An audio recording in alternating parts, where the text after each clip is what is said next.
रुकिए। अगर आपकी जिंदगी में पिछले कुछ समय से ऐसे कष्ट आ रहे हैं जिनका कोई साफ कारण आपको समझ नहीं आ रहा, तो इस वीडियो को बिल्कुल भी स्किप मत कीजिए, क्योंकि कई बार इंसान जिस चीज को अपना दुर्भाग्य समझता है, वही उसके जीवन में आने वाले किसी बड़े बदलाव का संकेत भी हो सकती है। आध्यात्मिक मान्यताओं में कहा जाता है कि जब मनुष्य के जीवन में ईश्वर की कृपा, परीक्षा और आत्मिक परिवर्तन का समय आता है, तब कुछ ऐसे कष्ट सामने आते हैं जो उसे भीतर से मजबूत बनाने लगते हैं। लेकिन सवाल यह है कि आखिर वे कौन से 5 कष्ट हैं जिन्हें आध्यात्मिक दृष्टि से ईश्वर की परीक्षा या जीवन के बड़े परिवर्तन से जोड़कर देखा जाता है। इनमें से अगर एक भी कष्ट आपकी जिंदगी में चल रहा है, तो इस वीडियो को अंत तक जरूर सुनिए, क्योंकि 5वां कष्ट ऐसा है जिसे बहुत कम लोग समझ पाते हैं। राधे राधे प्यारे भक्तों, आपका स्वागत है परम ध्यान चैनल पर। अगर आप आध्यात्मिक ज्ञान, ईश्वर से जुड़ी बातें, ध्यान, भक्ति और जीवन को भीतर से बदल देने वाली ऐसी ही बातें सुनना चाहते हैं, तो अभी परम ध्यान चैनल को सब्सक्राइब कर लीजिए और वीडियो को लाइक जरूर कीजिए। और अगर आपके जीवन में भी कभी ऐसा समय आया है जब कष्ट बहुत था, लेकिन उसी कष्ट ने आपको अंदर से मजबूत बना दिया, तो कमेंट में सिर्फ राधे राधे जरूर लिखिए। हो सकता है आपकी यही छोटी सी श्रद्धा किसी दूसरे परेशान इंसान को भी हिम्मत दे दे। सबसे पहली बात समझिए, हर कष्ट को ईश्वर की परीक्षा मान लेना सही नहीं है, और न ही हर परेशानी किसी दिव्य संकेत का प्रमाण होती है। जीवन में कठिन परिस्थितियां कई कारणों से आ सकती हैं, लेकिन आध्यात्मिक दृष्टि से इन कठिनाइयों को आत्मचिंतन, धैर्य और अपने कर्मों को समझने का अवसर माना जा सकता है। इसीलिए आज हम इन 5 कष्टों को इसी आध्यात्मिक दृष्टिकोण से समझेंगे। कई बार जीवन में अचानक ऐसी स्थिति आती है जब इंसान के पास सब कुछ होते हुए भी मन को शांति नहीं मिलती। बाहर से सब सामान्य दिखाई देता है, लेकिन भीतर एक अजीब सी बेचैनी बनी रहती है। रात को नींद आने के बाद भी मन शांत नहीं होता।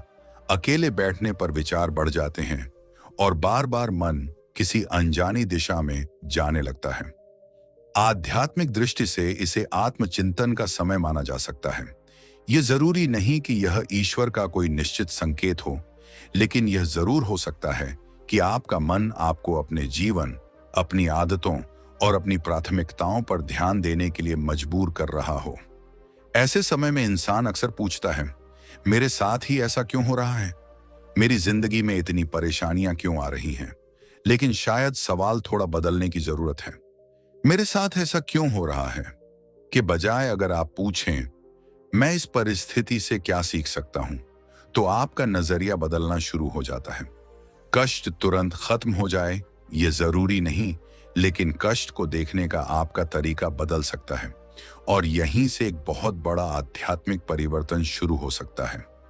क्योंकि जब इंसान सुख में होता है, तब वह अक्सर बाहरी दुनिया में खोया रहता है, लेकिन जब जीवन उसे रोकता है, झकझोरता है और कुछ समय के लिए अकेला कर देता है, तब वही इंसान पहली बार अपने भीतर झांकना शुरू करता है। अगर इस समय आपकी जिंदगी में भी कोई ऐसा कष्ट चल रहा है जिसे आप समझ नहीं पा रहे, तो घबराइए मत।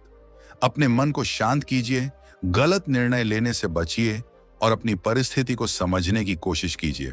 याद रखिए, कष्ट हमेशा सजा नहीं होता। कई बार वह हमें अपने जीवन को नए तरीके से देखने का अवसर भी देता है। और अभी तो हमने केवल पहले कष्ट की बात की है। अगले कष्ट में बात होगी उस परिस्थिति की जब इंसान को अचानक अपने ही लोगों से दूरी महसूस होने लगती है और उसे लगता है कि कोई उसे समझ नहीं रहा। आध्यात्मिक दृष्टि से उस समय इंसान के भीतर क्या परिवर्तन हो सकता है और उसे उस स्थिति में क्या करना चाहिए, ये बात आगे और भी गहराई से समझेंगे। पहला कष्ट, अचानक मन में बेचैनी और अशांति बढ़ जाना। कभी कभी इंसान की जिंदगी में एक ऐसा समय आता है जब बाहर से सब कुछ बिल्कुल सामान्य दिखाई देता है, लेकिन भीतर से उसका मन लगातार अशांत रहने लगता है। घर वहीं होता है, परिवार वहीं होता है, काम वहीं होता है, आसपास के लोग भी वहीं होते हैं, फिर भी मन को चैन नहीं मिलता। न जाने क्यों दिल भारी भारी सा महसूस होता है।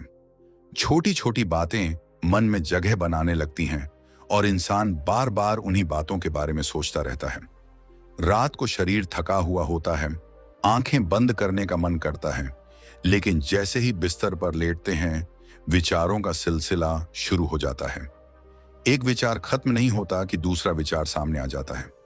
भविष्य की चिंता, पुराने समय की बातें, रिश्तों की उलझने, अधूरे काम और अनजाने डर मन को घेरने लगते हैं।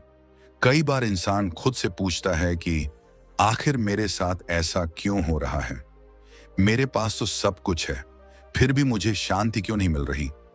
मैं लोगों के बीच होते हुए भी अकेला क्यों महसूस करता हूं? जिन चीजों से पहले खुशी मिलती थी, अब उन्हीं चीजों में मन क्यों नहीं लगता? इन सवालों का कोई तुरंत जवाब नहीं मिलता और यही जवाब न मिलना बेचैनी को और बढ़ा देता है। लेकिन यहीं से हमें अपने भीतर देखने की जरूरत शुरू होती है। आध्यात्मिक दृष्टि से मन की ऐसी बेचैनी को आत्मचिंतन का अवसर माना जा सकता है। इसका अर्थ यह नहीं है कि हर बेचैनी भगवान का कोई निश्चित संकेत है या हर परेशानी के पीछे कोई दिव्य कारण है। जीवन में तनाव, परिस्थितियां, नींद की कमी, रिश्तों की समस्याएं और कई दूसरी वजहें भी मन की अशांति का कारण बन सकती हैं। इसलिए सबसे पहले अपनी वास्तविक परिस्थिति को समझना जरूरी है। लेकिन अगर यह बेचैनी आपको अपने जीवन के बारे में गहराई से सोचने के लिए मजबूर कर रही है, तो शायद आपको अपने भीतर की आवाज को सुनने का समय आ गया है। क्योंकि जब जीवन बहुत तेजी से चल रहा होता है, तब इंसान को अपने भीतर झांकने का समय ही नहीं मिलता। सुबह उठते ही काम की चिंता, दिन भर जिम्मेदारियां, लोगों से बातचीत, मोबाइल, सोशल मीडिया, परिवार, पैसे की चिंता और भविष्य की योजनाएं, पूरा दिन इसी भाग दौड़ में निकल जाता है। इंसान दूसरों के लिए समय निकाल लेता है, लेकिन अपने मन के लिए कुछ मिनट भी नहीं निकाल पाता। वह सबकी परेशानी सुनता है, सबको सलाह देता है, सबको संभालने की कोशिश करता है, लेकिन जब खुद का मन टूटने लगता है तो उसे समझ नहीं आता कि अपनी परेशानी किससे कहे। और फिर एक दिन ऐसा आता है जब मन अचानक कहता है, अब थोड़ा रुक जाओ। यही रुकना कई लोगों को बेचैनी जैसा महसूस होता है। आपने देखा होगा कि जब घर में बहुत शोर हो तो हमें अपनी सांस तक सुनाई नहीं देती, लेकिन जब वही घर पूरी तरह शांत हो जाता है, तब घड़ी की आवाज भी सुनाई देने लगती है। बिल्कुल इसी तरह जब हमारी जिंदगी लगातार बाहरी शोर में डूबी रहती है, तब हम अपने भीतर की आवाज को नहीं सुन पाते। लेकिन जैसे ही जीवन थोड़ा शांत होता है, भीतर दबे हुए विचार सामने आने लगते हैं। पुराने दुख याद आते हैं, अधूरे सवाल सामने आते हैं और वे भावनाएं भी महसूस होने लगती हैं जिन्हें हमने लंबे समय से दबा कर रखा था। कई बार यही कारण होता है कि इंसान कहता है, पहले तो मैं ठीक था, अचानक मुझे क्या हो गया? हो सकता है कि आपको कुछ अचानक नहीं हुआ हो सकता है कि बहुत समय से आपके भीतर कुछ जमा होता जा रहा हो और अब आपका मन उसे महसूस करने लगा हो। आपने शायद कई बार अपनी परेशानी को यह कहकर टाल दिया होगा कि अभी समय नहीं है, बाद में सोचेंगे। आपने शायद अपने दुख को दबा दिया होगा क्योंकि परिवार के सामने मजबूत दिखना था। आपने शायद किसी रिश्ते में अपनी भावनाओं को इसलिए दबाया होगा क्योंकि विवाद नहीं चाहिए था। आपने शायद अपने सपनों को इसलिए पीछे कर दिया होगा क्योंकि परिस्थितियां सही नहीं थीं। लेकिन भावनाएं दबाने से हमेशा खत्म नहीं होती। कई बार वे किसी दूसरे रूप में वापस आती हैं, बेचैनी, चिड़चिड़ापन, अकेलापन या लगातार सोचते रहने के रूप में। इसलिए जब मन बेचैन हो तो सबसे पहले उससे भागने की कोशिश मत कीजिए। अपने आप से पूछिए, मेरे मन में सबसे ज्यादा कौन सी बात चल रही है? क्या मुझे भविष्य का डर है? क्या मुझे किसी रिश्ते की चिंता है? क्या मैं किसी पुराने दुख को अभी तक छोड़ नहीं पाया हूं? क्या मैं किसी ऐसी जिंदगी को जी रहा हूं जो वास्तव में मेरी इच्छा की जिंदगी नहीं है? क्या मैं हर किसी को खुश करने की कोशिश में खुद को भूल गया हूं? ऐसे सवाल कभी कभी कठिन लग सकते हैं, लेकिन यही सवाल हमें अपने वास्तविक जीवन को समझने में मदद कर सकते हैं। कई बार इंसान की बेचैनी का कारण यह भी होता है कि वह लगातार दूसरों की उम्मीदों के अनुसार जी रहा होता है। उसे बचपन से बताया गया कि ऐसा करो, वैसा करो, लोग क्या कहेंगे इसका ध्यान रखो, समाज में इज्जत बनाए रखो। धीरे धीरे वह यह भूल जाता है कि उसकी अपनी आत्मा क्या चाहती है। वह बाहर से सफल दिखाई देता है, लेकिन भीतर से खाली महसूस करता है। और जब जीवन में किसी कारण से उसे थोड़ा अकेलापन मिलता है, तब यह खालीपन साफ दिखाई देने लगता है। यहीं से एक गहरी यात्रा शुरू हो सकती है, अपने आप को जानने की यात्रा। आध्यात्मिकता केवल पूजा पाठ तक सीमित नहीं है। आध्यात्मिकता का एक अर्थ यह भी है कि इंसान अपने भीतर ईमानदारी से देख सके। वह अपने क्रोध को पहचान सके, अपने डर को स्वीकार कर सके, अपनी गलतियों से सीख सके और अपने अहंकार को समझ सके। जब मनुष्य खुद से ईमानदार होना शुरू करता है, तभी उसके भीतर वास्तविक परिवर्तन की संभावना पैदा होती है। इसलिए अगर इन दिनों आपके मन में बिना किसी स्पष्ट कारण के बेचैनी है, तो तुरंत यह मत सोचिए कि आपके साथ कुछ बुरा होने वाला है। ऐसी सोच डर को और बढ़ा सकती है। इसके बजाय शांत होकर अपनी परिस्थितियों को देखिए, अपने जीवन की दिनचर्या को देखिए, अपनी नींद को देखिए, अपने रिश्तों को देखिए। यह देखिए कि कौन सी चीज आपको लगातार तनाव दे रही है और कौन सी चीज आपको भीतर से शांति देती है। कभी कभी हमें सिर्फ अपनी जिंदगी की गति धीमी करने की जरूरत होती है। सुबह उठकर कुछ समय बिना मोबाइल के बैठना, कुछ गहरी सांसें लेना, थोड़ी देर प्रकृति को देखना, प्रार्थना करना, ध्यान करना या अपने किसी भरोसेमंद व्यक्ति से मन की बात करना बहुत साधारण लग सकता है, लेकिन यही छोटी छोटी चीजें मन को अपने भीतर लौटने का अवसर देती हैं। और जब मन शांत होने लगता है, तब कई बातें अपने आप स्पष्ट होने लगती हैं। जो रिश्ता आपको परेशान कर रहा था, उसके बारे में आपकी सोच बदल सकती है। जिस समस्या को आप बहुत बड़ा समझ रहे थे, उसे देखने का आपका नजरिया बदल सकता है। जिस गलती को लेकर आप खुद को दोष दे रहे थे, उससे आपको सीख दिखाई देने लग सकती है। और जिस भविष्य से आप डर रहे थे, उसके लिए आपको धीरे धीरे तैयारी करने की शक्ति मिल सकती है। यही कारण है कि जीवन में आने वाली हर कठिन भावना को केवल दुश्मन मान लेना जरूरी नहीं है। कभी कभी वही भावना हमें अपने जीवन की उन चीजों की ओर देखने के लिए मजबूर करती है जिन्हें हम लंबे समय से नजरअंदाज करते आए हैं। लेकिन इसका अर्थ यह भी नहीं कि हर कष्ट को सहते रहना ही आध्यात्मिकता है। अगर मन की बेचैनी लगातार बढ़ रही है, रोजमर्रा के काम प्रभावित हो रहे हैं या आप खुद को संभाल नहीं पा रहे हैं, तो उचित सहायता लेना बिल्कुल सही कदम है। आध्यात्मिकता का मतलब समस्याओं से आंखें बंद करना नहीं, बल्कि उन्हें समझदारी से स्वीकार करके सही दिशा में कदम उठाना है। कभी कभी इंसान भगवान से केवल यह प्रार्थना करता है कि मेरी समस्या खत्म कर दो, लेकिन शायद एक दूसरी प्रार्थना भी उतनी ही महत्वपूर्ण है। हे प्रभु, मुझे समस्या को समझने की बुद्धि दीजिए, मुझे सही निर्णय लेने की शक्ति दीजिए, मुझे अपने भीतर की कमजोरी पहचानने का साहस दीजिए, मुझे गलत रास्ते से हटने की शक्ति दीजिए और सही रास्ते पर चलने का धैर्य दीजिए। क्योंकि परिस्थितियां हमेशा हमारे नियंत्रण में नहीं होती, लेकिन परिस्थितियों के सामने हमारा दृष्टिकोण धीरे धीरे बदला जा सकता है। कल्पना कीजिए कि कोई व्यक्ति वर्षों से एक ही दिशा में भाग रहा है।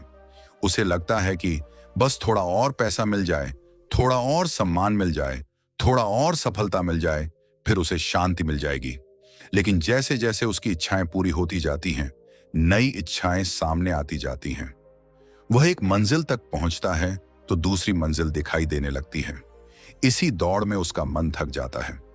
एक दिन वह अचानक महसूस करता है कि उसे पता ही नहीं कि वह किस चीज के पीछे भाग रहा है। यही वह क्षण है जहां भीतर का सवाल जन्म लेता है, क्या जीवन केवल पाने का नाम है या समझने का भी? और यही सवाल इंसान को भीतर की ओर ले जा सकता है। हो सकता है आपके जीवन में भी ऐसा ही कोई समय चल रहा हो। बाहर से सब कुछ ठीक दिखाई दे रहा हो, लेकिन भीतर से आप किसी उत्तर की तलाश में हो। आपको शायद अभी समझ नहीं आ रहा कि आपको किस दिशा में जाना है, लेकिन घबराने की जरूरत नहीं है। हर सवाल का जवाब उसी क्षण मिल जाए ऐसा जरूरी नहीं।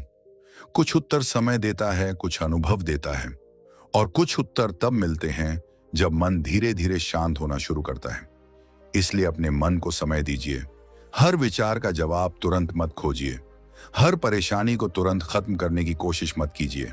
कुछ समय अपने साथ रहिए, अपनी सांसों को महसूस कीजिए, प्रार्थना कीजिए, अपने कर्मों पर विचार कीजिए, और अगर कोई गलती हुई है तो उसे स्वीकार करके आगे बढ़ने की कोशिश कीजिए।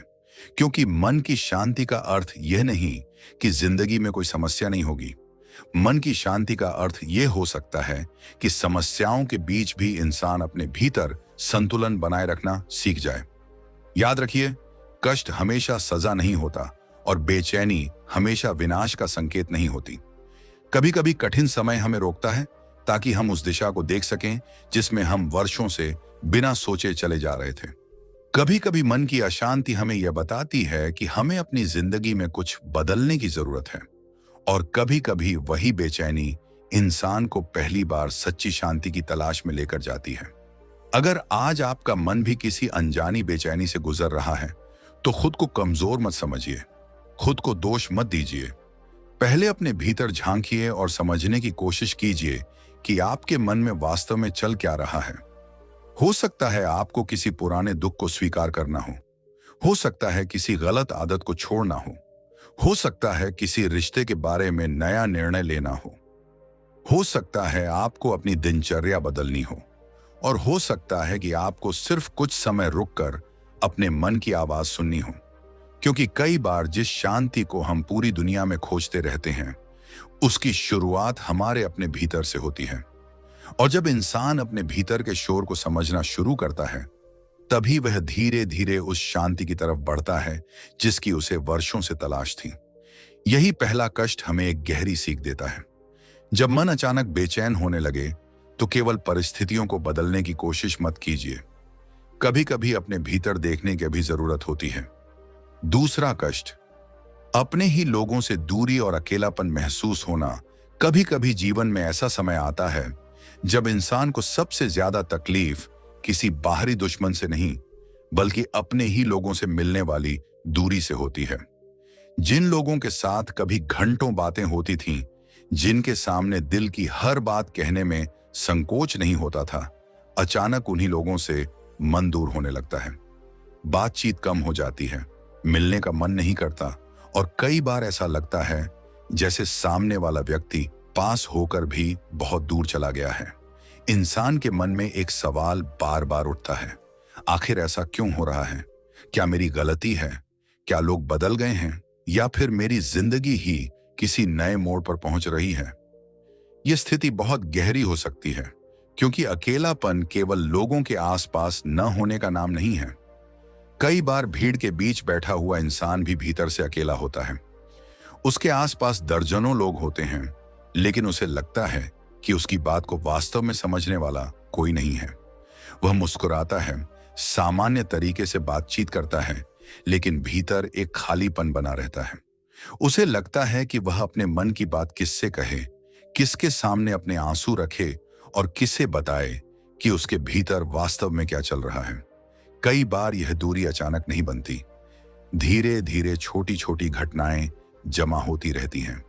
किसी ने आपकी बात को समझा नहीं, किसी ने आपकी भावनाओं को महत्व नहीं दिया, किसी रिश्ते में बार बार आपकी उपेक्षा हुई, या आपने दूसरों के लिए बहुत कुछ किया लेकिन बदले में वैसा अपनापन नहीं मिला। शुरुआत में इंसान इन बातों को नजरअंदाज कर देता है। वह सोचता है कि कोई बात नहीं, शायद सामने वाला व्यस्त होगा, शायद मैंने ही ज्यादा उम्मीद कर ली। लेकिन जब ऐसी बातें बार बार होती हैं तो मन के भीतर एक दूरी पैदा होने लगती है। और फिर एक समय ऐसा आता है जब इंसान लोगों से नाराज नहीं होता, लेकिन उनसे दूर रहना पसंद करने लगता है। उसे शोर अच्छा नहीं लगता, उसे हर बात का जवाब देना अच्छा नहीं लगता, उसे हर किसी को अपनी जिंदगी समझाना अच्छा नहीं लगता। उसे बस शांति चाहिए होती है। आध्यात्मिक दृष्टि से इस अवस्था को आत्मचिंतन का अवसर माना जा सकता है। लेकिन यहां भी यह समझना जरूरी है कि हर रिश्ते की दूरी को किसी दिव्य संकेत की तरह नहीं देखना चाहिए। रिश्तों में गलतफहमियां, परिस्थितियां, व्यवहार और व्यक्तिगत कारण भी हो सकते हैं। इसलिए किसी निष्कर्ष पर पहुंचने से पहले स्थिति को समझना जरूरी है।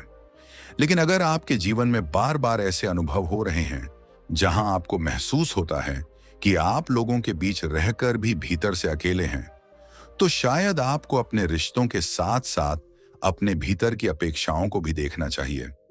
क्योंकि कई बार हमें लोगों से दुख इसलिए नहीं मिलता कि उन्होंने हमारे साथ कुछ गलत किया, बल्कि इसलिए भी मिलता है क्योंकि हमने उनसे बहुत ज्यादा उम्मीद कर ली होती है। हम चाहते हैं कि सामने वाला हमारी भावनाओं को बिना बताए समझ जाए। हम चाहते हैं कि वह हमारी तरह सोचे। हम चाहते हैं कि वह हमारी तरह प्रेम करे।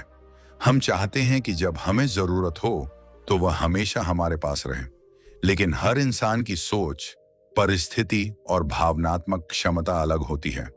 इसलिए कभी कभी रिश्तों में दूरी का मतलब रिश्ता खत्म होना नहीं होता। इसका मतलब यह भी हो सकता है कि रिश्ते को नए तरीके से समझने की जरूरत है। हो सकता है जिस व्यक्ति से आप नाराज हैं उसके पास भी अपनी कोई परेशानी हो सकता है जिसे आप बदलता हुआ समझ रहे हैं वह खुद किसी संघर्ष से गुजर रहा हो सकता है जिस व्यक्ति से आप उम्मीद कर रहे हैं कि वह आपको समझे वह खुद अपने जीवन को समझने की कोशिश कर रहा हो। इसलिए हर दूरी को तुरंत विश्वासघात का नाम देना उचित नहीं है, लेकिन इसका दूसरा पहलू भी उतना ही महत्वपूर्ण है। अगर कोई रिश्ता आपको लगातार तोड़ रहा है, आपकी भावनाओं का अपमान करता है, आपको डराता है या आपके आत्मसम्मान को खत्म करता है, तो केवल इस सोच से उसे सहते रहना कि शायद यह कोई आध्यात्मिक परीक्षा है, सही नहीं है। आध्यात्मिकता का अर्थ अपने आत्मसम्मान को खो देना नहीं है। सही दूरी बनाना भी कई बार जरूरी हो सकता है। अब यहां एक बहुत गहरी बात समझिए। जब इंसान लगातार दूसरों पर निर्भर रहता है कि वही उसे खुश रखें, वही उसे समझें और वही उसकी भावनाओं को पूरा करें, तब उसके भीतर का संतुलन दूसरों के व्यवहार पर निर्भर हो जाता है। कोई प्यार से बात करे तो वह खुश, कोई नजरअंदाज कर दे तो वह दुखी, कोई तारीफ कर दे तो वह प्रसन्न और कोई आलोचना कर दे तो उसका पूरा दिन खराब। ऐसे में अकेलापन हमें एक महत्वपूर्ण सीख दे सकता है। अपने भीतर भी ऐसा स्थान बनाना जरूरी है जहां हम खुद के साथ शांत रह सकें। अकेले रहना और अकेलापन महसूस करना दो अलग अलग चीजें हैं। अकेले रहना कभी कभी शक्ति बन सकता है, अकेलापन कमजोरी जैसा महसूस हो सकता है।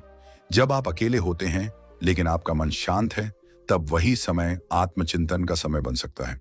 आप किताब पढ़ सकते हैं, ध्यान कर सकते हैं, प्रार्थना कर सकते हैं, अपने जीवन के बारे में सोच सकते हैं और अपनी गलतियों को समझ सकते हैं। लेकिन जब आप अकेले होते हैं और लगातार खुद को बेकार, अस्वीकार किया हुआ या दूसरों से कम समझने लगते हैं, तब यह स्थिति आपके लिए बहुत भारी हो सकती है। इसीलिए अपने मन की स्थिति को समझना जरूरी है। अगर आपके अपने लोग आपसे दूर हो गए हैं तो पहले यह देखिए कि क्या यह दूरी किसी गलतफहमी की वजह से है। अगर हां, तो शांत बातचीत की कोशिश कीजिए। आरोप लगाने के बजाय अपनी भावनाओं को स्पष्ट शब्दों में बताइए। कई रिश्ते इसलिए टूट जाते हैं क्योंकि दोनों पक्ष एक दूसरे से बात करने के बजाय अपने मन में कहानी बनाते रहते हैं। एक व्यक्ति सोचता है वह मुझे महत्व नहीं देता, दूसरा व्यक्ति सोचता है शायद वह मुझसे बात नहीं करना चाहता। दोनों इंतजार करते रहते हैं और दूरी बढ़ती जाती है। कभी कभी केवल एक ईमानदार बातचीत वर्षों की गलतफहमी को खत्म कर सकती है।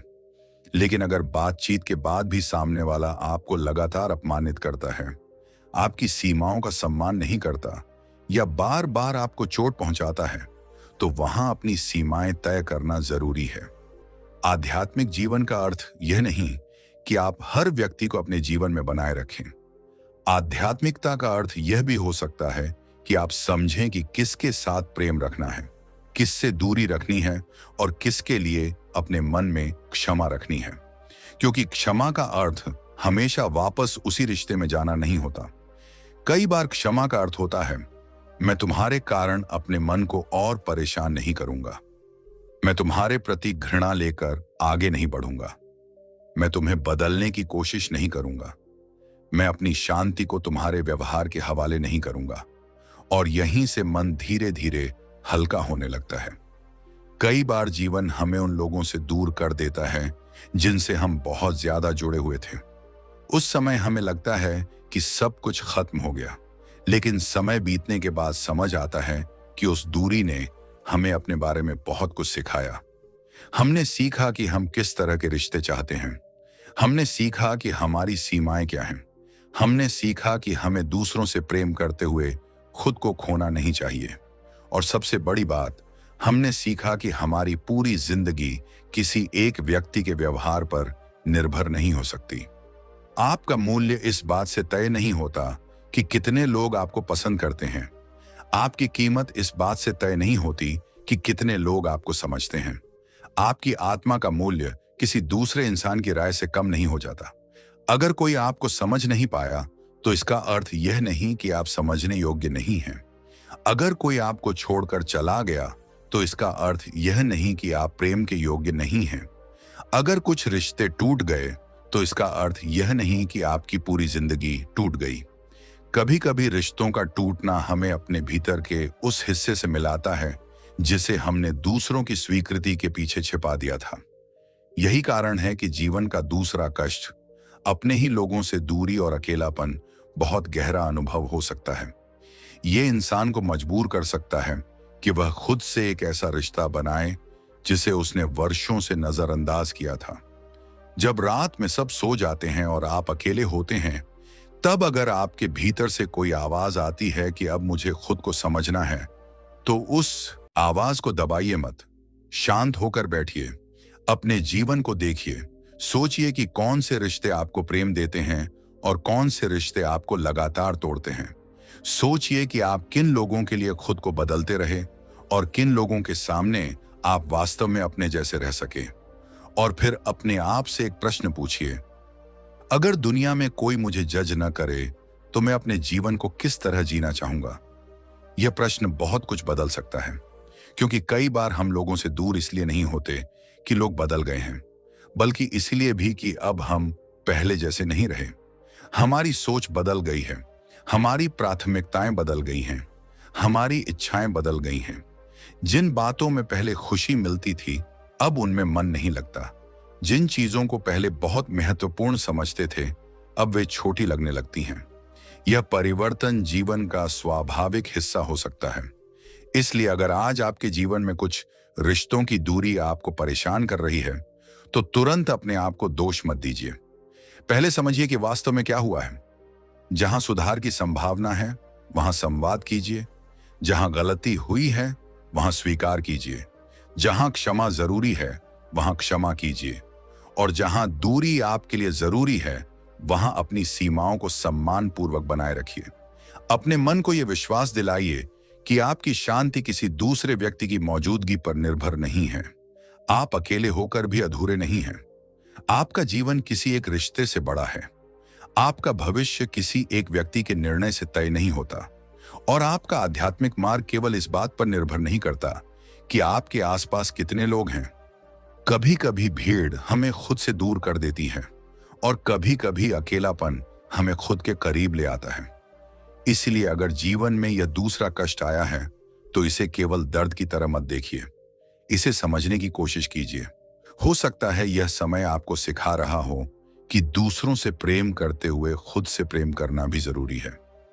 हो सकता है यह आपको बता रहा हो कि हर रिश्ता हमेशा एक जैसा नहीं रहता। और हो सकता है यह आपको उस आंतरिक शांति की ओर ले जा रहा हो जिसे आपने लंबे समय से बाहर की दुनिया में खोजा था। क्योंकि अंत में इंसान को यह समझना ही पड़ता है कि हर व्यक्ति उसके जीवन में हमेशा रहने के लिए नहीं आता। कुछ लोग साथ चलने के लिए आते हैं, कुछ लोग हमें कुछ सिखाने के लिए आते हैं, और कुछ लोग हमें इतना सिखाकर चले जाते हैं कि उनके जाने के बाद हम पहले वाले इंसान नहीं रहते।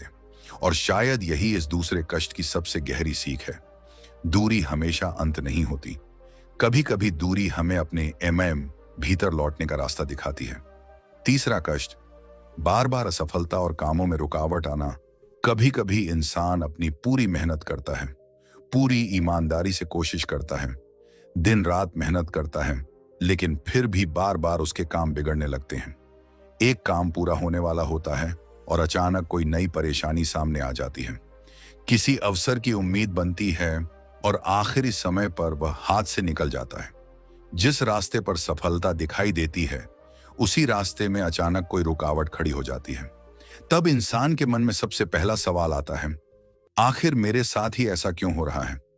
वह सोचता है कि मैंने मेहनत में कमी नहीं छोड़ी, मैंने किसी का बुरा नहीं किया, मैंने अपनी तरफ से पूरी कोशिश की, फिर मेरी राह में इतनी रुकावटें क्यों आ रही हैं? धीरे धीरे यही सवाल निराशा में बदलने लगता है। इंसान अपने ऊपर शक करने लगता है। उसे लगता है शायद मैं योग्य नहीं हूं, शायद मेरी किस्मत खराब है, शायद मेरे लिए सफलता बनी ही नहीं है। लेकिन यहीं पर एक बहुत महत्वपूर्ण बात समझने की जरूरत है। बार बार मिलने वाली असफलता हमेशा आपकी क्षमता का प्रमाण नहीं होती। कई बार असफलता हमें रोकती नहीं, बल्कि हमें उस दिशा को दोबारा देखने के लिए मजबूर करती है जिसमें हम आगे बढ़ रहे होते हैं। हो सकता है कि आपका प्रयास सही हो, लेकिन तरीका सही ना हो सकता है कि आपकी मंजिल सही हो, लेकिन समय अभी सही ना आया हो सकता है कि जिस चीज को आप अपने लिए सबसे अच्छा समझ रहे हैं वह वास्तव में आपके लिए सही ना हो। और यह भी संभव है कि आपको सफलता से पहले कुछ ऐसी सीख हासिल करनी हो जो आगे चलकर आपके लिए बहुत महत्वपूर्ण साबित हो। लेकिन जब इंसान लगातार असफल होता है, तब इन बातों को समझना बहुत मुश्किल होता है। उस समय हर रुकावट पहाड़ जैसी लगती है।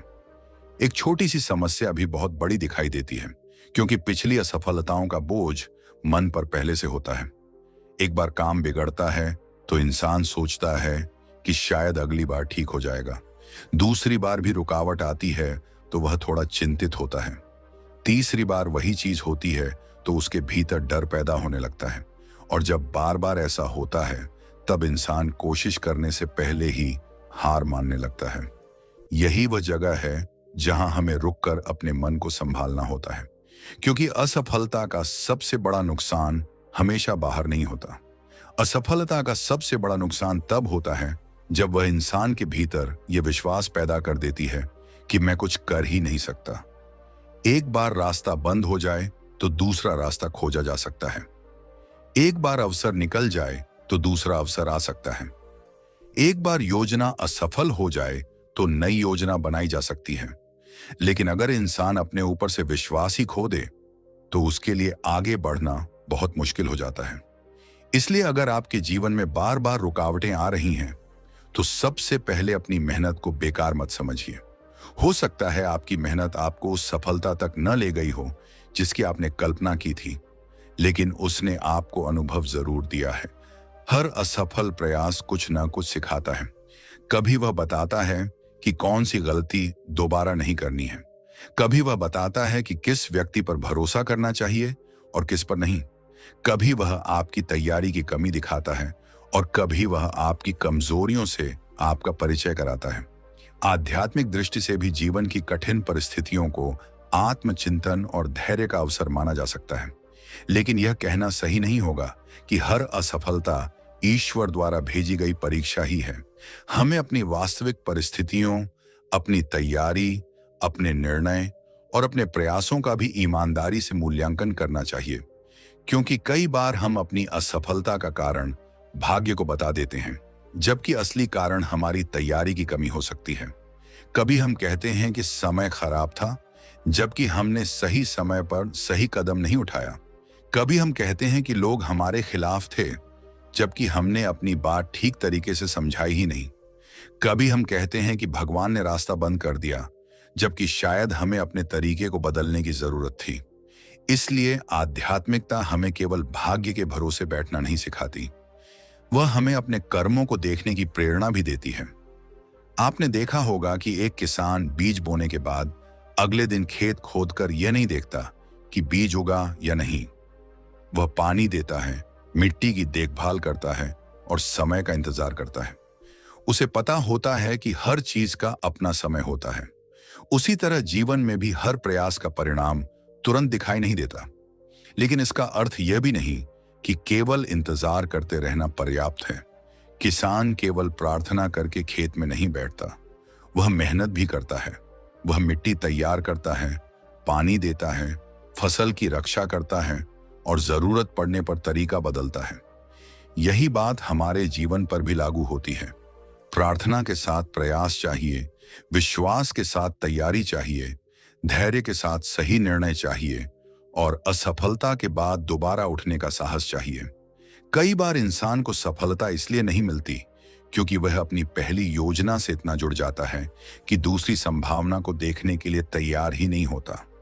वह एक ही दरवाजे को बार बार धक्का देता रहता है जबकि उसके सामने कोई दूसरा रास्ता खुल चुका होता है। इसलिए जब किसी काम में बार बार रुकावट आए तो खुद से पूछिए, क्या मुझे सिर्फ और ज्यादा मेहनत करने की जरूरत है या मुझे अपना तरीका बदलने की जरूरत है? यह सवाल बहुत महत्वपूर्ण है क्योंकि मेहनत और सही दिशा दोनों जरूरी हैं। अगर नाव में बहुत मेहनत से चप्पू चलाए जाएं, लेकिन दिशा गलत हो तो नाव तेजी से मंजिल से दूर भी जा सकती है। इसलिए कभी कभी जीवन में रुकावट आने का अर्थ यह नहीं कि आपको और ज्यादा तेज भागना चाहिए। शायद आपको रुककर दिशा देखने की जरूरत है। हो सकता है आपने जिस नौकरी को अपनी जिंदगी की सबसे बड़ी सफलता मान लिया था, वहां जाकर आपको पता चले कि यह आपके स्वभाव के लिए सही नहीं है। हो सकता है जिस व्यापार को लेकर आपने बहुत उम्मीदें लगाई थीं, उसकी असफलता आपको किसी दूसरे अवसर की तरफ ले जाए। हो सकता है कोई रिश्ता टूटने के बाद आपको अपने जीवन की ऐसी सच्चाई समझ आए जिसे आपने पहले कभी स्वीकार नहीं किया था। और हो सकता है किसी लंबे संघर्ष के बाद आपको यह पता चले कि आपकी असली ताकत उस चीज में है जिसे आपने कभी गंभीरता से लिया ही नहीं। इसलिए असफलता के समय तुरंत खुद को दोष देना बंद कीजिए। अपने प्रयास को देखिए, अपनी तैयारी को देखिए, अपनी रणनीति को देखिए, अपने आसपास के लोगों को देखिए और सबसे जरूरी बात, अपनी मानसिक स्थिति को देखिए। कहीं ऐसा तो नहीं कि आप लगातार खुद से यह कह रहे हैं, मुझसे नहीं होगा। अगर ऐसा है तो सबसे पहले इसी विचार को बदलना होगा, क्योंकि इंसान की सबसे बड़ी हार उस दिन नहीं होती जब उसका कोई काम असफल हो जाता है। सबसे बड़ी हार तब होती है जब वह दोबारा प्रयास करने की इच्छा खो देता है। एक बच्चा चलना सीखते समय कितनी बार गिरता है? अगर वह पहली बार गिरने के बाद यह तय कर ले कि चलना मेरे लिए नहीं है, तो वह कभी चल नहीं पाएगा। गिरना उसकी असफलता नहीं, सीखने की प्रक्रिया का हिस्सा है। इसी तरह जीवन में भी कई बार गिरना आगे बढ़ने की प्रक्रिया का हिस्सा हो सकता है। लेकिन यहाँ एक और गहरी बात है। कभी कभी हमें जिस चीज के लिए बहुत ज्यादा इच्छा होती है, उसके न मिलने पर हम सोचते हैं कि भगवान ने हमारी प्रार्थना नहीं सुनी। लेकिन क्या आपने कभी सोचा है कि शायद जवाब अभी नहीं हो सकता है? हम अक्सर ईश्वर से वही मांगते हैं जो हमें उस समय अच्छा लगता है, लेकिन जीवन की पूरी तस्वीर हमें दिखाई नहीं देती। हमें केवल आज दिखाई देता है, जबकि समय के पास आने वाले कल की पूरी कहानी होती है। इसलिए जब कोई रास्ता बार बार बंद हो रहा हो, तो घबराने के बजाय यह भी देखिए कि उस रास्ते से बाहर कौन सी संभावनाएं दिखाई दे रही हैं। लेकिन इसका अर्थ यह नहीं कि हर रुकावट के सामने बैठकर यह सोचें कि शायद भगवान कुछ और चाहते हैं। विवेक जरूरी है। अगर लक्ष्य सही है, मेहनत सही है और रास्ता बदलने की जरूरत नहीं है, तो धैर्य से प्रयास जारी रखना भी जरूरी है। कभी कभी सफलता देर से आती है, लेकिन देर का मतलब हमेशा इनकार नहीं होता। आपने शायद ऐसे लोगों की कहानियां सुनी होंगी जिन्होंने कई बार असफल होने के बाद सफलता पाई। उनकी जिंदगी में एक चीज समान थी। उन्होंने असफलता को अपनी पहचान नहीं बनने दिया। उन्होंने यह नहीं कहा, मैं असफल हूं। उन्होंने कहा, मेरी कोशिश असफल हुई है। इन दोनों वाक्यों में बहुत बड़ा अंतर है। मैं असफल हूं इंसान की पहचान पर हमला करता है। मेरी कोशिश असफल हुई केवल एक घटना को स्वीकार करता है। आपका कोई एक असफल प्रयास आपको असफल इंसान नहीं बना देता। एक परीक्षा में कम अंक आने से आपकी पूरी बुद्धि खत्म नहीं हो जाती। एक व्यापार में नुकसान होने से आपकी पूरी क्षमता खत्म नहीं हो जाती। एक नौकरी छूटने से आपका पूरा भविष्य खत्म नहीं हो जाता। एक रिश्ता टूटने से आपका जीवन खत्म नहीं हो जाता। एक अवसर हाथ से निकलने से आपके सारे अवसर खत्म नहीं हो जाते। जीवन में रास्ते एक से अधिक होते हैं और शायद इसी कारण तीसरा कष्ट हमें धैर्य की सबसे बड़ी शिक्षा देता है। जब सब कुछ आपकी इच्छा के अनुसार हो रहा हो, तब विश्वास करना आसान है। लेकिन जब बार बार दरवाजे बंद हों और फिर भी आप शांत रहकर प्रयास करते रहें, तब आपके भीतर वास्तविक धैर्य पैदा होता है। धैर्य का अर्थ यह नहीं कि आप कुछ ना करें। धैर्य का अर्थ है सही प्रयास करते हुए परिणाम के लिए खुद को भीतर से टूटने न देना। अगर आज आपकी जिंदगी में भी बार बार असफलता आ रही है, तो अपने आप को एक मौका और दीजिए। अपनी पिछली गलतियों को लिखिए, देखिए कि कहां कमी रह गई। किसी अनुभवी व्यक्ति से सलाह लीजिए। जरूरत हो तो अपनी योजना बदलिए। अपनी तैयारी मजबूत कीजिए और फिर आगे बढ़िए। क्योंकि हो सकता है जिस रुकावट को देखकर आज आप परेशान हैं, वही रुकावट कल आपको बताए कि आपको किस रास्ते पर नहीं जाना था। कभी कभी जीवन हमें सीधे मंजिल तक नहीं ले जाता। वह पहले हमें कुछ रास्तों से गुजारता है, कुछ लोगों से मिलाता है, कुछ गलतियां करवाता है और कुछ असफलताएं दिखाता है। उस समय हमें लगता है कि सब कुछ बेकार जा रहा है, लेकिन बाद में समझ आता है कि वही अनुभव हमारी सबसे बड़ी सीख बन गए। इसलिए तीसरे कष्ट को केवल असफलता मत समझिए, इसे अपने जीवन की जांच का समय भी समझिए। क्या मैं सही दिशा में हूं? क्या मेरी तैयारी पूरी है? क्या मुझे अपना तरीका बदलना चाहिए? क्या मैं केवल दूसरों को देखकर कोई रास्ता चुन रहा हूं? क्या यह लक्ष्य वास्तव में मेरा है? क्या मैं सफलता चाहता हूं या सिर्फ दूसरों की नजरों में सफल दिखाई देना चाहता हूं? इन सवालों के जवाब आपके लिए बहुत कुछ स्पष्ट कर सकते हैं। और अगर बार बार कोशिश करने के बाद भी मन टूटने लगे, तो कुछ समय रुककर खुद को संभालिए। आराम करना हार मानना नहीं है। दोबारा शुरुआत करने के लिए खुद को समय देना भी जरूरी है। याद रखिए, जीवन में रुकावटें आएंगी। कभी रास्ता आसान होगा, कभी कठिन। कभी लोग साथ देंगे, कभी दूर हो जाएंगे। कभी मेहनत का परिणाम जल्दी मिलेगा और कभी लंबे समय तक इंतजार करना पड़ेगा। लेकिन आपकी यात्रा का मूल्य केवल इस बात से तय नहीं होता कि आप कितनी जल्दी मंजिल तक पहुंचे। आपकी यात्रा का मूल्य इस बात से भी तय होता है कि रास्ते में आपने खुद को कितना समझा, कितना सीखा और कितनी बार गिरकर दोबारा उठे। इसीलिए अगर आज कोई दरवाजा बंद है, तो कुछ देर शांत होकर उसे देखिए। अगर वह दरवाजा आपके लिए सही है, तो अपनी तैयारी और प्रयास को बेहतर करके फिर कोशिश कीजिए। और अगर बार बार प्रयास के बाद भी रास्ता बंद है, तो यह भी देखिए कि कहीं जीवन आपको किसी दूसरे रास्ते की ओर तो नहीं बुला रहा। क्योंकि हर बंद दरवाजा दुर्भाग्य नहीं होता।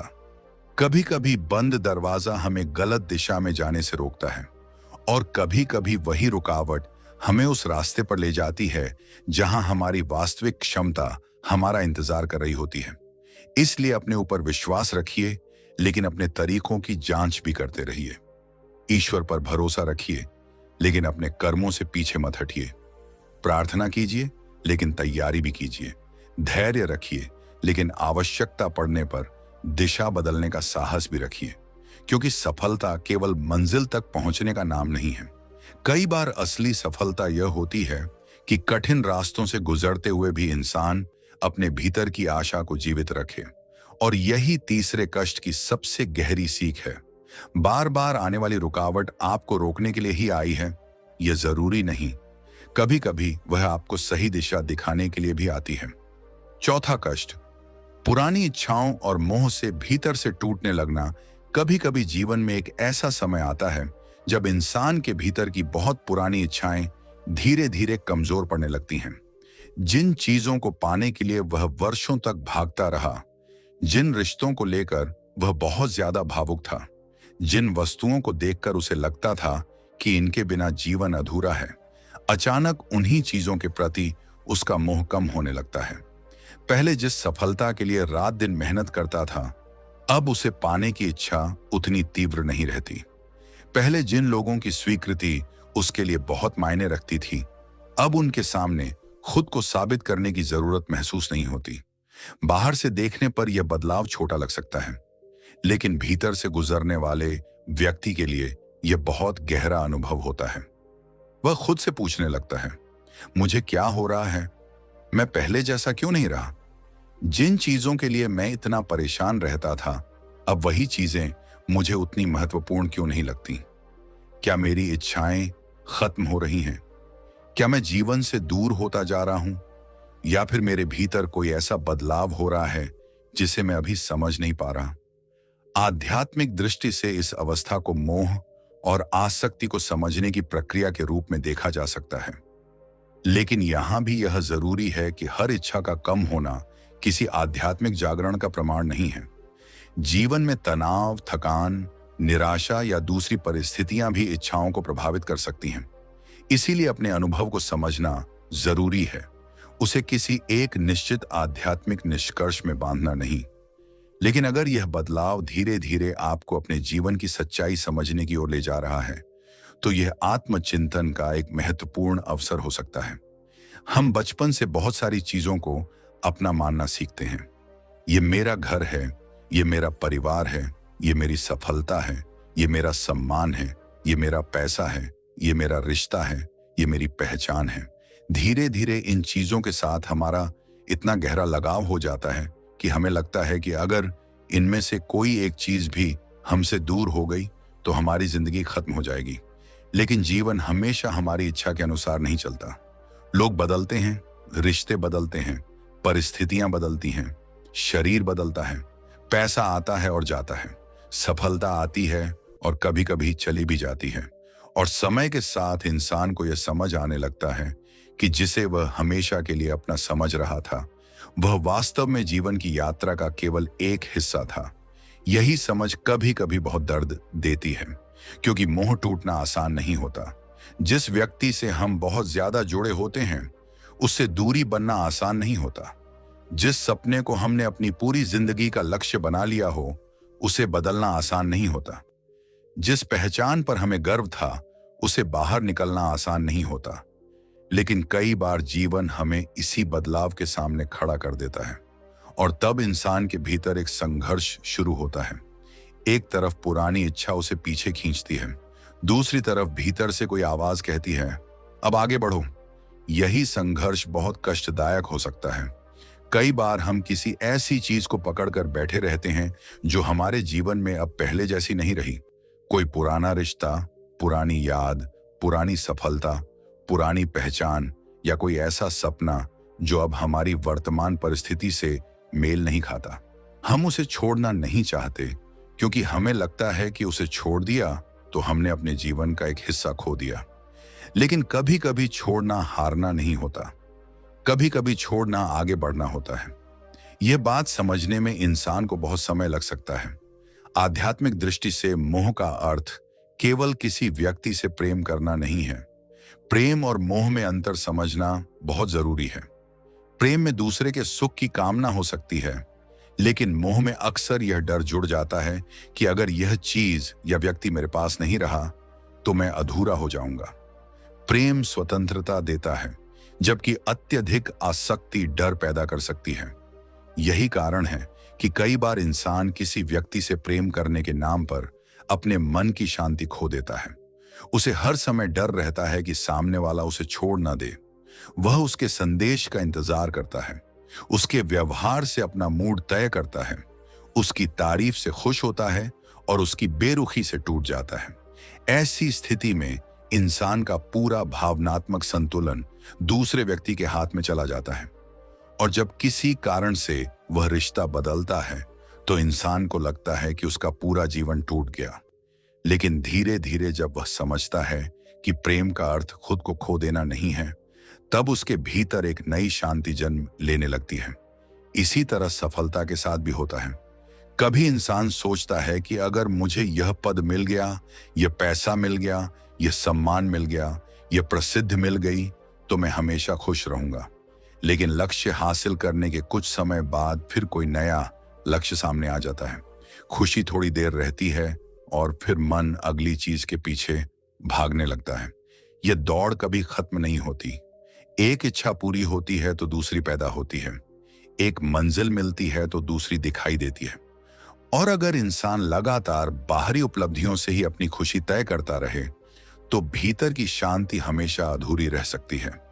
इसीलिए जीवन में कभी कभी ऐसा समय आता है जब इंसान के भीतर से आवाज आती है, अब मुझे सिर्फ पाना नहीं है, मुझे समझना भी है। यही बदलाव चौथे कष्ट का महत्वपूर्ण हिस्सा हो सकता है।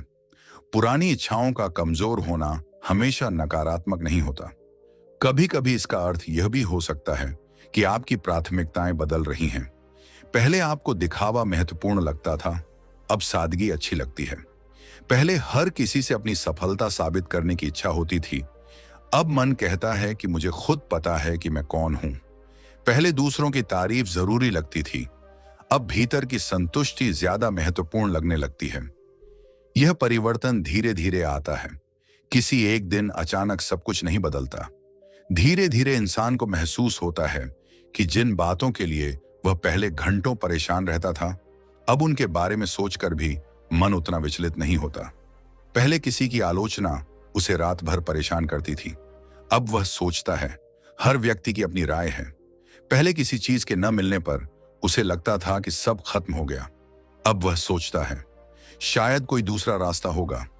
पहले किसी रिश्ते के टूटने का डर उसे लगातार परेशान करता था, अब वह समझने लगता है जो रिश्ता मेरे लिए सही होगा उसमें मुझे खुद को खोना नहीं पड़ेगा। यह बदलाव बाहर से छोटा दिख सकता है, लेकिन भीतर से यह बहुत बड़ी परिपक्वता हो सकती है। लेकिन यहां एक सावधानी भी जरूरी है। मोह कम होने और जीवन के प्रति उदासीन हो जाने में अंतर है। अगर किसी व्यक्ति को किसी भी चीज में खुशी नहीं मिल रही, हर चीज बेकार लग रही है, जीवन के प्रति रुचि लगातार खत्म हो रही है, या वह अपनी रोजमर्रा की जिम्मेदारियां निभाने में कठिनाई महसूस कर रहा है, तो इसे केवल आध्यात्मिक अवस्था मानकर नजरअंदाज नहीं करना चाहिए। ऐसी स्थिति में उचित सहायता लेना जरूरी हो सकता है। सच्ची आध्यात्मिकता जीवन से भागना नहीं सिखाती, वह जीवन को अधिक जागरूकता से जीना सिखाती है। वह यह नहीं कहती कि परिवार छोड़ दो, काम छोड़ दो, जिम्मेदारियां छोड़ दो, बल्कि वह यह समझने की दिशा दिखा सकती है कि इन सब के बीच रहते हुए भी मन को अत्यधिक आसक्ति से कैसे बचाया जाए। आप परिवार से प्रेम कर सकते हैं, लेकिन यह जरूरी नहीं कि हर निर्णय केवल इस डर से लें कि लोग क्या कहेंगे। आप धन कमा सकते हैं, लेकिन यह जरूरी नहीं कि धन ही आपकी पूरी पहचान बन जाए। आप सफलता हासिल कर सकते हैं, लेकिन यह जरूरी नहीं कि सफलता के बिना आप खुद को बेकार समझें। आप किसी से प्रेम कर सकते हैं, लेकिन यह जरूरी नहीं कि उसके बिना आपका अस्तित्व ही खत्म हो जाए। यही संतुलन जीवन को अधिक शांत बना सकता है। कई बार जीवन हमें किसी चीज से इसलिए दूर करता है क्योंकि हम उस चीज को जरूरत से ज्यादा पकड़ चुके होते हैं। जैसे मुट्ठी में रेत को बहुत जोर से पकड़ने पर वह उंगलियों के बीच से निकल जाती है, लेकिन अगर हथेली को सहज रखा जाए तो रेत कुछ समय तक टिक सकती है। इसी तरह रिश्तों, इच्छाओं और जीवन की परिस्थितियों के साथ भी बहुत ज्यादा पकड़ कभी कभी पीड़ा बढ़ा देती है। इसका अर्थ यह नहीं कि किसी चीज की परवाह ही न करें, बल्कि अर्थ यह है कि परवाह करें, लेकिन अपने अस्तित्व को उस चीज के साथ पूरी तरह बांध न दें। प्रेम करें, लेकिन डर में न जिए। मेहनत करें, लेकिन परिणाम को अपनी पूरी पहचान न बनाएं। सपने देखें, लेकिन सपना पूरा न होने पर खुद को खत्म न समझें। रिश्तों को महत्व दें, लेकिन अपनी आत्मिक शांति को पूरी तरह किसी दूसरे व्यक्ति के व्यवहार पर निर्भर न करें। और जब जीवन किसी पुरानी चीज को आपसे दूर कर दे, तो तुरंत यह मत सोचिए कि भगवान ने सब कुछ छीन लिया। कभी कभी जीवन में कुछ चीजों का जाना भी हमें यह सिखाता है कि हम वास्तव में कौन हैं। जब कोई पद चला जाता है, तब पता चलता है कि पद के बिना हम कौन हैं। जब पैसा कम हो जाता है, तब पता चलता है कि हमारी वास्तविक जरूरतें क्या हैं। जब कोई रिश्ता बदल जाता है, तब पता चलता है कि हम अपने भीतर कितने मजबूत हैं। जब कोई सपना पूरा नहीं होता, तब पता चलता है कि हमारी पहचान केवल उस सपने से बड़ी है। और यही अनुभव धीरे धीरे मनुष्य को भीतर से परिपक्व बनाते हैं। इसलिए अगर आज आपके जीवन में भी ऐसी स्थिति है जहां पुरानी इच्छाएं कमजोर हो रही हैं, कुछ रिश्तों के प्रति मोह कम हो रहा है, या आपको लग रहा है कि अब आपको पहले जैसी चीजें आकर्षित नहीं करती, तो घबराने के बजाय अपने भीतर झांकिए। देखिए कि यह बदलाव आपको किस दिशा में ले जा रहा है। क्या आप अधिक शांत हो रहे हैं? क्या आप अधिक समझदार हो रहे हैं? क्या आप दूसरों के प्रति अधिक करुणा महसूस कर रहे हैं? क्या आप अपने जीवन को अधिक सरल बनाना चाहते हैं? क्या आपको दिखावे से ज्यादा सच्चाई महत्वपूर्ण लगने लगी है? अगर ऐसा है, तो संभव है कि आपकी प्राथमिकताएं बदल रही हों और आप जीवन को एक नए दृष्टिकोण से देखने लगे हों। लेकिन अगर यह बदलाव आपको लगातार खालीपन, निराशा या जीवन से दूरी की तरफ ले जा रहा है, तो उसे नजरअंदाज मत कीजिए। अपने मन की स्थिति को गंभीरता से समझना जरूरी है, क्योंकि आध्यात्मिकता का उद्देश्य इंसान को भीतर से जीवंत बनाना है, भीतर से बुझाना नहीं। कभी कभी हमें अपने जीवन से बहुत कुछ हटाना पड़ता है ताकि हमें यह दिखाई दे सके कि वास्तव में हमारे लिए क्या महत्वपूर्ण है। कुछ इच्छाएं पूरी नहीं होंगी, कुछ रिश्ते हमेशा नहीं रहेंगे, कुछ सपने बदलेंगे, कुछ रास्ते बंद होंगे, कुछ लोग जीवन से चले जाएंगे। लेकिन इसका अर्थ यह नहीं कि आपकी यात्रा खत्म हो गई। कई बार एक अध्याय समाप्त होता है ताकि अगला अध्याय शुरू हो सके। और शायद चौथे कष्ट की सबसे गहरी सीख यही है कि हर चीज को पकड़ कर रखना जरूरी नहीं है। कुछ चीजों को प्रेम से स्वीकार करना होता है, कुछ चीजों को समय के साथ छोड़ना होता है, कुछ रिश्तों को सम्मान के साथ दूरी देनी होती है, कुछ इच्छाओं को बदलना होता है और कुछ सपनों को नए रूप में जीना होता है। जब इंसान यह समझना शुरू करता है कि मुझे हर चीज चाहिए और हर चीज मेरे अनुसार होनी चाहिए, यही जीवन नहीं है, तब उसके भीतर एक अलग प्रकार की स्वतंत्रता जन्म लेने लगती है। वह दूसरों की स्वीकृति के पीछे भागना कम कर देता है, वह हर चीज को नियंत्रित करने की कोशिश कम कर देता है, वह हर नुकसान को अपनी हार नहीं मानता और धीरे धीरे उसे समझ आने लगता है कि शांति पाने के लिए हमेशा कुछ नया हासिल करना जरूरी नहीं होता। कई बार शांति उन चीजों को छोड़ने से भी आती है जिन्हें हम जरूरत से ज्यादा पकड़कर बैठे थे। यही चौथे कष्ट का गहरा संदेश है। जब पुरानी इच्छाओं और मोह की पकड़ ढीली होने लगे तो हर बदलाव से डरना जरूरी नहीं। कभी कभी यही बदलाव इंसान को भीतर की सच्ची शांति और अपने वास्तविक स्वरूप के करीब ले जा सकता है। पांचवां कष्ट, अकेलेपन में ईश्वर, आत्मचिंतन और आध्यात्मिकता की ओर मन खींचने लगना। कभी कभी जीवन में ऐसा समय आता है जब इंसान को अचानक महसूस होने लगता है कि बाहर की दुनिया में बहुत कुछ होते हुए भी उसके मन को वह शांति नहीं मिल रही जिसकी उसे तलाश है। जिन चीजों के पीछे वह वर्षों तक भागता रहा, जिन इच्छाओं को पूरा करने के लिए उसने अपना समय और ऊर्जा लगा दी, अचानक वही सब उसे अधूरा लगने लगता है। भीड़ में रहकर भी मन अकेलेपन को महसूस करता है और अकेले बैठने पर मन किसी ऐसी शक्ति को खोजने लगता है जिसे शब्दों में समझाना आसान नहीं होता। धीरे धीरे मंदिर जाने का मन करता है, भगवान का नाम लेने की इच्छा होती है, आध्यात्मिक बातें सुनने में शांति मिलने लगती है, ध्यान करने की इच्छा होती है और मन बार बार जीवन के उस गहरे सत्य के बारे में सोचने लगता है जिसे पहले कभी गंभीरता से नहीं सोचा था। कई बार इंसान खुद से पूछता है, आखिर मेरे अंदर यह बदलाव क्यों आ रहा है? पहले तो मुझे हर समय लोगों के साथ रहना अच्छा लगता था, हर समय मनोरंजन चाहिए था, हर समय कुछ नया पाने की इच्छा रहती थी, लेकिन अब मन थोड़ी शांति चाहता है। अब मन अकेले बैठकर सोचने लगा है। अब रात की खामोशी डराती नहीं बल्कि कुछ कहती हुई महसूस होती है। अब भगवान का नाम लेने में एक अलग तरह का सुकून मिलने लगता है। अब किसी मंदिर की घंटी सुनते ही मन कुछ क्षणों के लिए ठहर जाता है। यही पांचवां कष्ट अपने भीतर एक बहुत गहरी यात्रा की शुरुआत कर सकता है, लेकिन इसे समझना जरूरी है कि आध्यात्मिकता की ओर आकर्षण होना अपने आप में कोई प्रमाण नहीं है कि ईश्वर ने कोई विशेष संकेत भेजा है। इंसान के जीवन में परिस्थितियां बदलने के साथ उसकी प्राथमिकताएं भी बदल सकती हैं। कठिन अनुभव, उम्र, जिम्मेदारियां, रिश्तों के अनुभव और जीवन के प्रति बदलती समझ भी किसी व्यक्ति को आध्यात्मिकता की ओर ले जा सकती है। इसीलिए इसे डर या अंधविश्वास से नहीं बल्कि समझ और संतुलन के साथ देखना चाहिए। कई बार जीवन हमें इतना कुछ दिखा देता है कि हमारी आंखों से बाहरी चमक धीरे धीरे कम होने लगती है।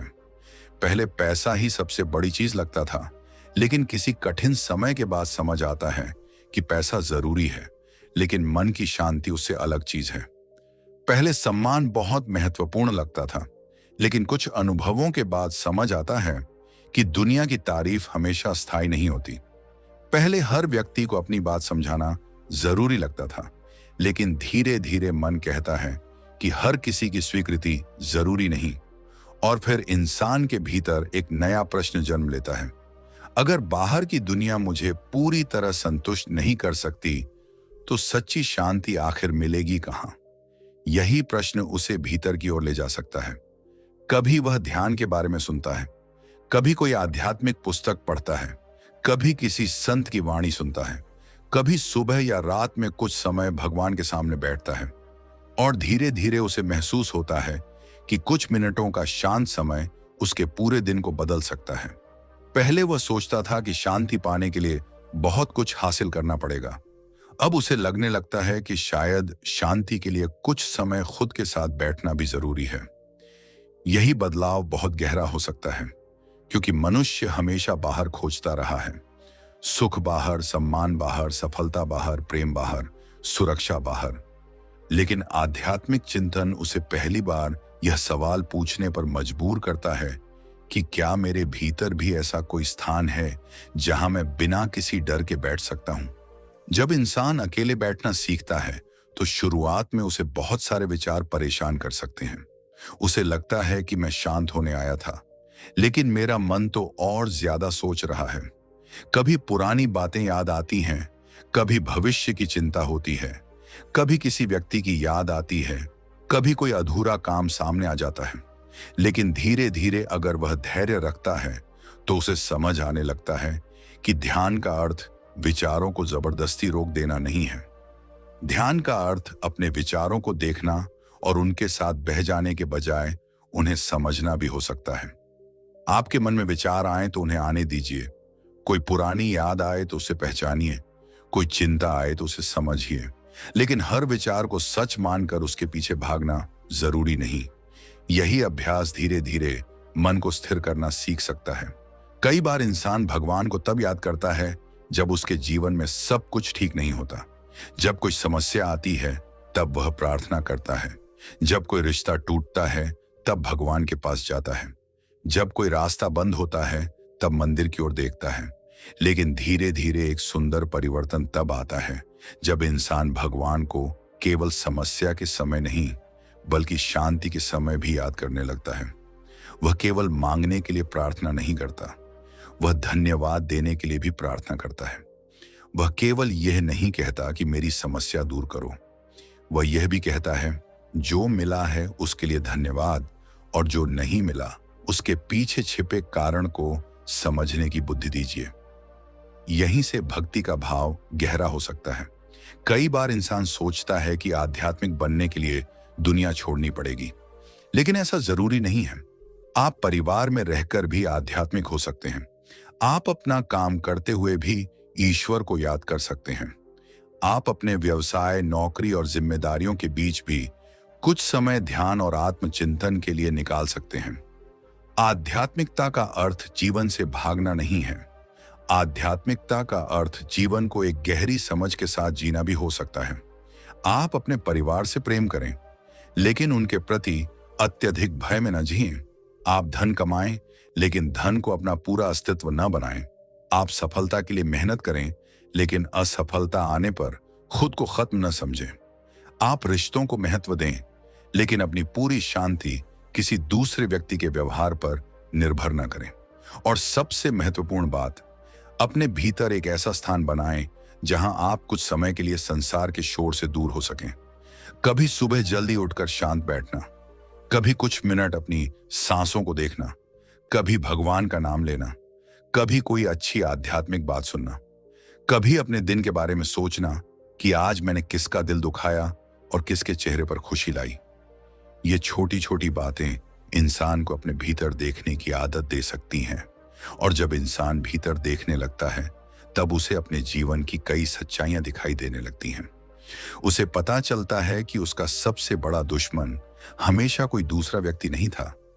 कई बार उसका अपना क्रोध था, कई बार उसका अहंकार था, कई बार उसकी अत्यधिक अपेक्षाएं थीं, कई बार उसका डर था, कई बार उसका दूसरों से तुलना करना था, और कई बार उसकी अपनी अधूरी इच्छाएं थीं।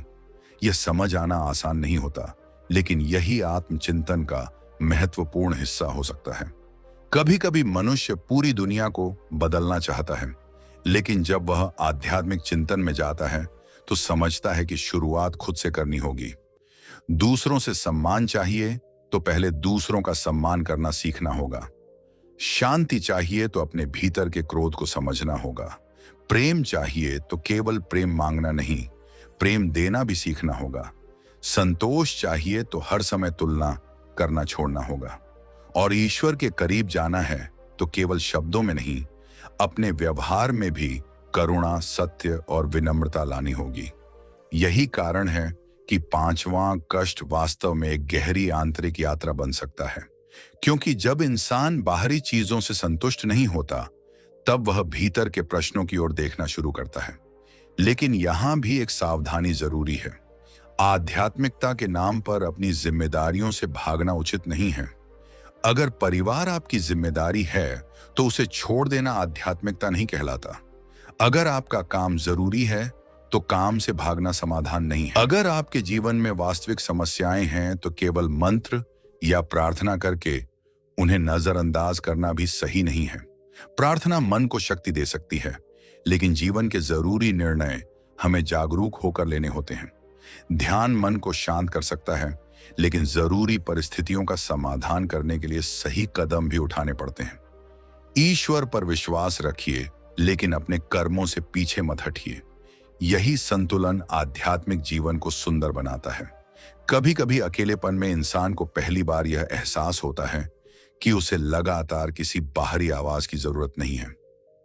वह कुछ मिनट चुप बैठ सकता है, वह अपनी सांसों को सुन सकता है, वह अपने मन को देख सकता है, वह भगवान का नाम ले सकता है और बिना किसी बड़ी इच्छा के बस शांत रह सकता है। और उस मौन में कभी कभी उसे अपने जीवन के ऐसे उत्तर मिलते हैं जिन्हें वह शोर में कभी सुन ही नहीं पाता। यही कारण है कि कई महान आध्यात्मिक परंपराओं में मौन, ध्यान और आत्मचिंतन को महत्वपूर्ण माना गया है। मौन का अर्थ केवल बोलना बंद करना नहीं है। मौन का अर्थ यह भी हो सकता है कि कुछ समय के लिए मन की अनावश्यक बहस को शांत किया जाए, दूसरों की राय से कुछ दूरी बनाई जाए, अपने भीतर के डर को देखा जाए और खुद से ईमानदारी से पूछा जाए, मैं वास्तव में कौन हूं और मैं किस दिशा में जा रहा हूं। अगर इन दिनों आपको भी अकेले बैठने का मन करता है, अगर आपको आध्यात्मिक बातें पहले से ज्यादा अच्छी लगने लगी हैं, अगर भगवान का नाम लेने से मन शांत होता है, अगर ध्यान करने की इच्छा होती है, या अगर आपको जीवन के बाहरी शोर से कुछ समय दूर रहने की जरूरत महसूस होती है, तो इसे समझने की कोशिश कीजिए। हो सकता है आपकी प्राथमिकताएं बदल रही हों। हो सकता है आप जीवन को पहले से ज्यादा गहराई से समझने लगे हों। हो सकता है आपके अनुभवों ने आपको सिखाया हो कि केवल बाहरी सफलता पर्याप्त नहीं है।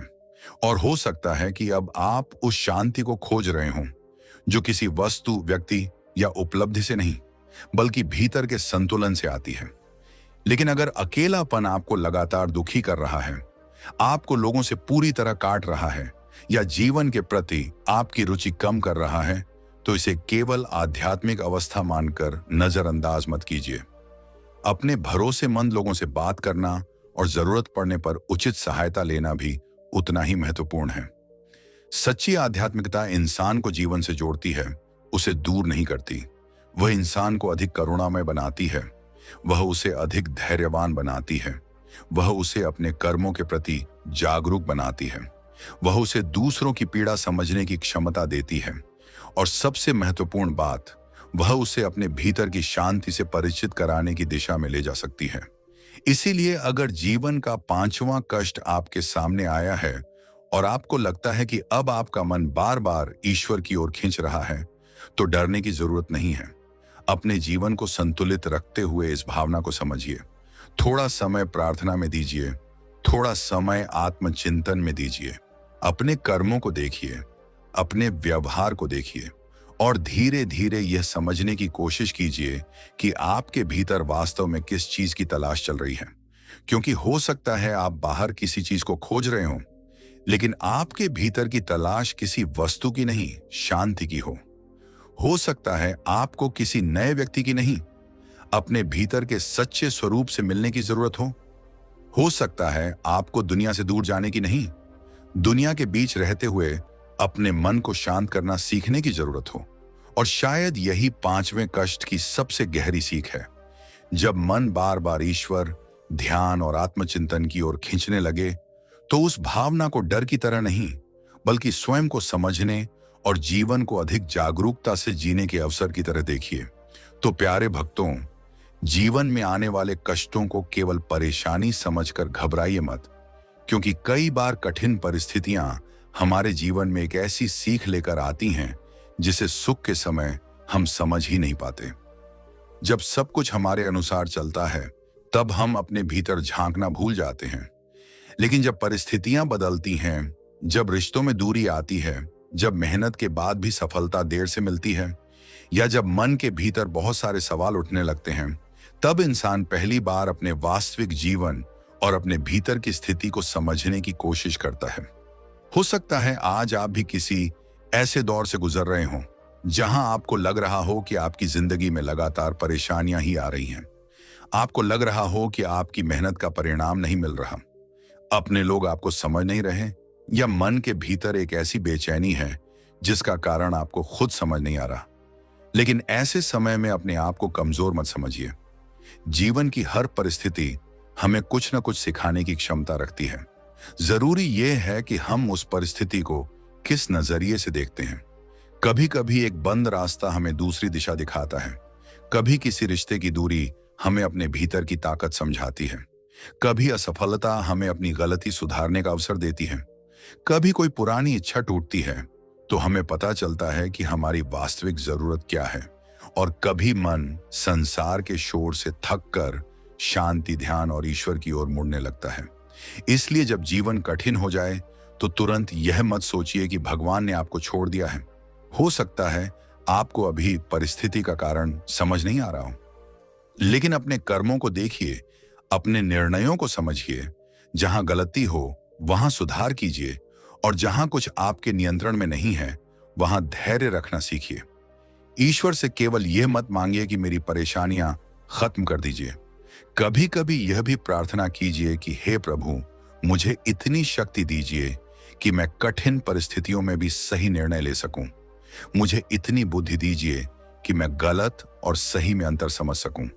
मुझे इतना धैर्य दीजिए कि कठिन समय में मेरा विश्वास कमजोर ना हो, और मुझे इतना विवेक दीजिए कि मैं अपने जीवन की दिशा को सही समय पर पहचान सकूं। याद रखिए, जीवन में आने वाला हर तूफान हमेशा के लिए नहीं रहता। जैसे रात के बाद सुबह आती है, वैसे ही कठिन समय के बाद परिस्थितियां बदल सकती हैं। आज जो बात आपको बहुत बड़ी समस्या लग रही है, हो सकता है कुछ समय बाद वही आपके जीवन की सबसे बड़ी सीख बन जाए। इसीलिए अपने मन में उम्मीद बनाए रखिए, अपने कर्म करते रहिए, अपने ईश्वर को याद करते रहिए, और अपनी जिंदगी में जो भी अच्छा है उसके लिए आभार व्यक्त करते रहिए। क्योंकि जब इंसान कठिन समय में भी अपने भीतर की रोशनी को बचा कर रखता है, तब अंधेरा चाहे कितना भी गहरा हो, रास्ता पूरी तरह खत्म नहीं होता। और अगर आज की यह बात आपके दिल को छू गई है, अगर आपको लगा कि इसमें आपके जीवन की कोई स्थिति छिपी हुई है, तो इस वीडियो को अंत तक देखने के लिए आपका बहुत बहुत धन्यवाद। अगर आप परम ध्यान चैनल पर पहली बार आए हैं तो चैनल को सब्सक्राइब जरूर कीजिए, क्योंकि यहां आपको ऐसी ही आध्यात्मिक, प्रेरणादायक और जीवन को नई दिशा देने वाली बातें सुनने को मिलती रहेंगी।